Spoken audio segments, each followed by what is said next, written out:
for you?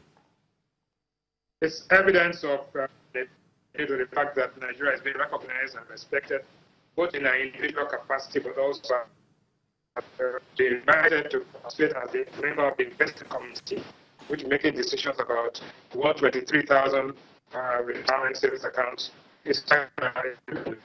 You must suppose this the fact that 2 European countries in last year, even though we were able to raise money for extended maturities at good rates, when in fact at lower interest rates, when in fact U.S. interest rates are going up. So it is good news for Nigeria, it is good news for Kemi, and it's a recognition of the fact that she has done a good job. Okay, Mr. Rwane, well, thank you. The audio, that connection seems a little bit patchy. Let's see if we can convert that to an audio conversation, if that to be better. But of course, we'll know that Kemi Adeosun was appointed as Nigeria's finance minister, of course, the first still serving in the Buhari's new administration on the 11th of November 2015. She has remained in office over the last 2 years, 2 months, and 2 weeks into 2018.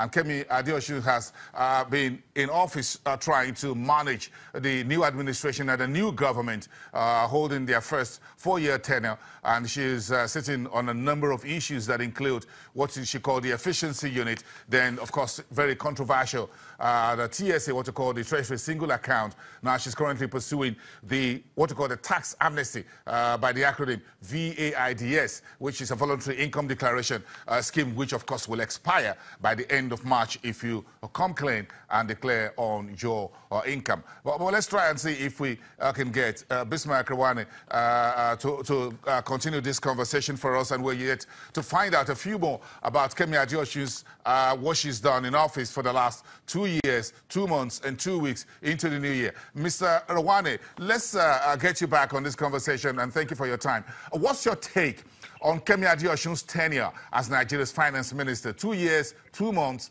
and 2 weeks. Don't forget, Kemi Adeosun came into office at the time of the recession, right? She came into office at a time when there were high and huge arrears owed to workers across the country. She also came to office at a time when both the potential GDP and real GDP went into negative territory. So what has she accomplished? She has accomplished the following. One, she has been able to raise funding twice, Eurobond issues, like I mentioned earlier. She has been able to execute the TSA, which means that we centralize all of our payments into one position in the central bank. She has been able to implement the whistleblowing policy and also the VIDs, but also GDP. If you look at GDP growth, which is she's head of the fiscal team, you'll find that it has gone all the way from 2.8% down to -1.6, and now it's up to +1.4. I think that is excellent thing. But also, you will find that she has been able to block leakages and increase the return. Almost all the MDAs were posting negative returns to the central account. But under our tenure, most of these things have turned positive. So in terms of fiscal consolidation, it has been excellent. And in terms of blocking the leakages, it's also been good. But there's work to be done in terms of borrowing also. But our debt service as a percentage of GDP has increased, and she has brought that down to about 35%.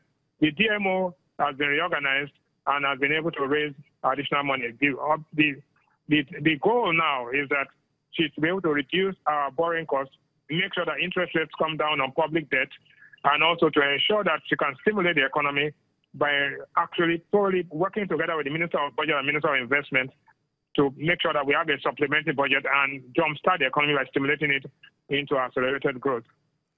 You just touched on a few areas where our next question will be, what more would you like to see from Mrs. Adeosun's portfolio in terms of the broad economy and the financial markets oversight, of course, which stops on her table? I would like to see under our portfolio, even though it's not directly under our, that we use an exchange rate that is market determined to share the federation account. In other words, the states of Nigeria should not be getting money at 305 when, in fact, the central bank is selling money at 360. We should have a rate that is much more evident. And symptomatic or symbolic of the exchange rate in the market. So if you give the states maybe, let us say, 40 or 50 naira more, you'll find that the deficit which the states are facing today will be reduced. Secondly, I would like to see a much more aggressive and ambitious spending and investment program. I also would like to see disbursements of funds done earlier in the year rather than later in the year, and to see that our capital budget, which was only about maybe 20 or 30% executed last year, should be almost more than 100% executed this year.